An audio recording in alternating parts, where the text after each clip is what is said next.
Dinimolish ang shop natin, repa. Bumagsak ang atip ng ating tent.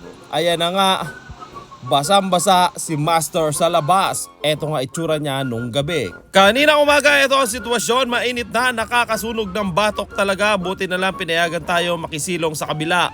At nang dumaing nga tayo kay bodega ni Chekwa, eto na nga, nagpadala agad siya ng tent. Ayan, may lilim na tayo ulit. Maraming salamat kay Boss Alex. Para safe and secure at hindi naliparin ng hangin,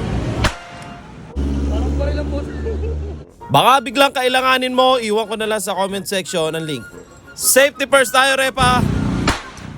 Kaya netong tagusin kahit metal. Babon ba yan? Mas mapapabilis ang trabaho mo kapag meron ka neto.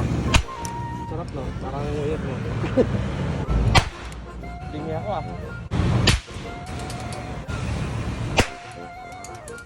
Alam ko hindi mo kailangan to, pero iwan ko pa rin ang link dyan. Pwede mong tingnan. Ayan, at may lilim na tayo. Pwede na ulit tayong gumawa dito sa harapan. Kaya nga maraming salamat kay Boss Alex. Alright ba tayo dyan?